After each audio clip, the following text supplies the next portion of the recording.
Honestly, G, I don't even know where to begin when it comes to talking about you.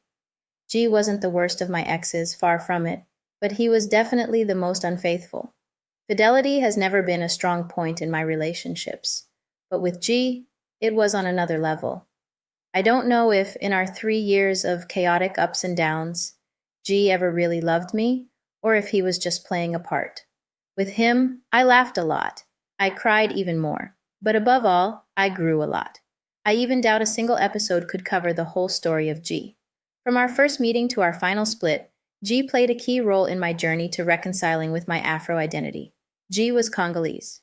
Before him, I'd only dated white men. It had already been 2 or 3 years since I'd split from Mark, but we were still struggling to truly cut ties.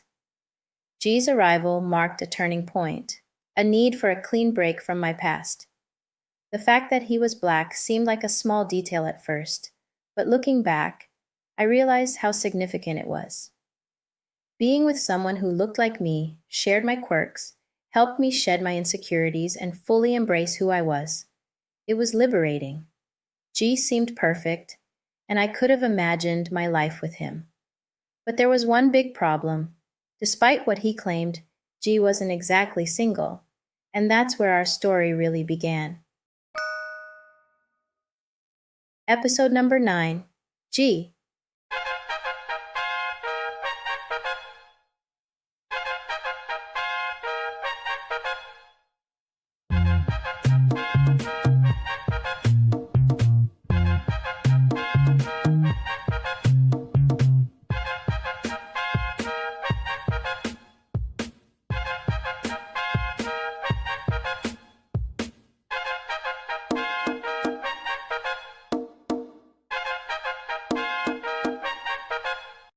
Hey guys, it's Lou Crease. Welcome to Destiny Podcast, Episode 9.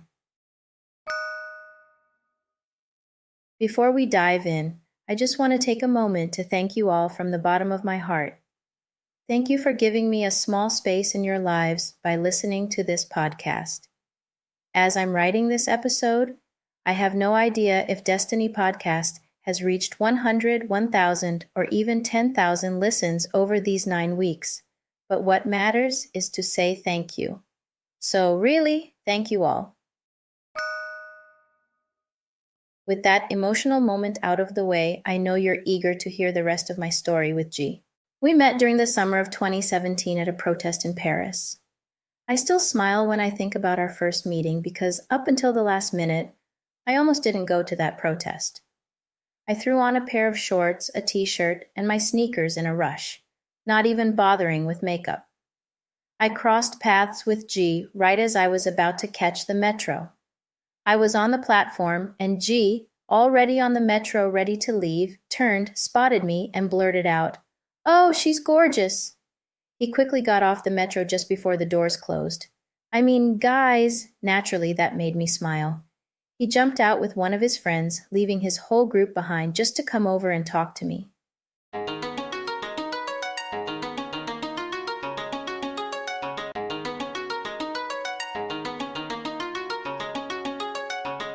What I liked right away was that he didn't come on too strong.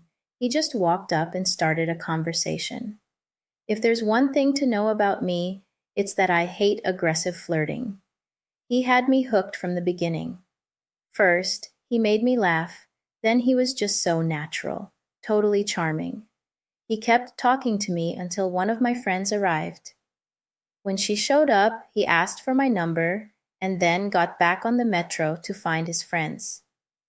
I'll spare you the details, but as you can guess, we started getting to know each other through texts, calls, and then we met up a few times. One day, G said everything I wanted to hear without me even asking. He was confident. He told me he wasn't here to play games, that he wanted me to be everything to him, his girlfriend, his friend, his lover, his wife, and potentially the mother of his kids.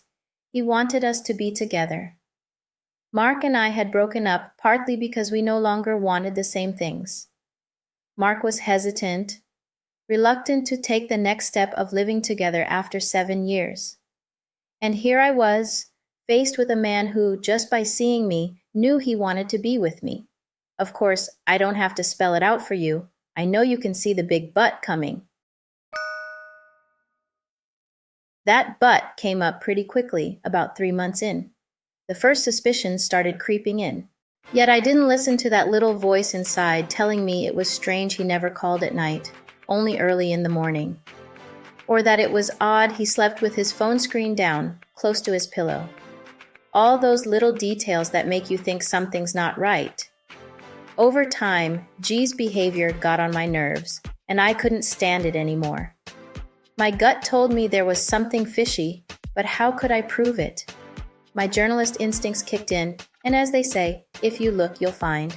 I combed through his Instagram, scrutinizing all the comments and likes. On a photo of him and his son, a photo I'd seen 1,000 times, a comment caught my eye, a girl who wrote "my babies." Intrigued, I clicked on her profile, and there it was. First, her bio introduced her as Mrs. P. G's last name started with a P. Then, in her feed, she had posted a video of her and G dancing very close at her birthday party. The video, taken in a dimly lit club with a strategic blur, left no doubt it was definitely him. And the way they danced together seemed troubling. I finally had my proof. I was convinced. A few days later, G and I had plans to have dinner in Paris. Always a bit dramatic, I wanted this confrontation face to face, not over the phone where he could sweet talk his way out of it. I wanted to look him in the eye. G was eating calmly when I asked him directly, "How many girlfriends do you have?" He looked at me, frowning. "What kind of question is that? I only have you." I looked at him and asked, "Are you sure?" He confidently said yes, so I pulled out my phone and showed him the video.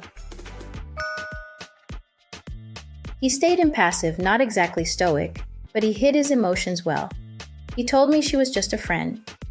I was furious and sure of my discovery, but faced with his calm, I started doubting myself.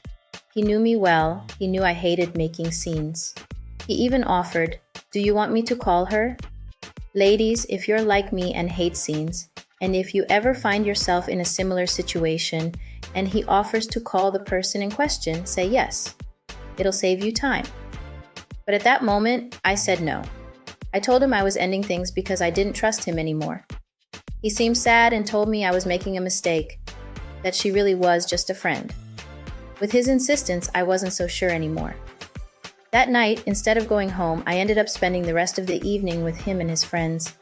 His smile, his humor, and his charm managed to win me over once again. 3 months later, a twist of fate led me to talk with the girl in the video. By that time, she was no longer with G. They had broken up over the same suspicions of infidelity. This conversation confirmed everything I already knew. And what I take away today is that when it comes to relationships, it's crucial to trust yourself, trust your gut feelings, and pay attention to the signs. They often reveal a lot. Looking back on everything now, I say to myself, just like you might be thinking as you listen, "Girl, were you dumb or what?" And yet. So lesson number 10, friends. At the first sign of suspicion, run without looking back. With G, it should have ended there, but as I mentioned in this podcast's intro, it'll take several episodes to cover my story with G. Hey, this was Lucrece. Thank you for listening to Destiny Podcast.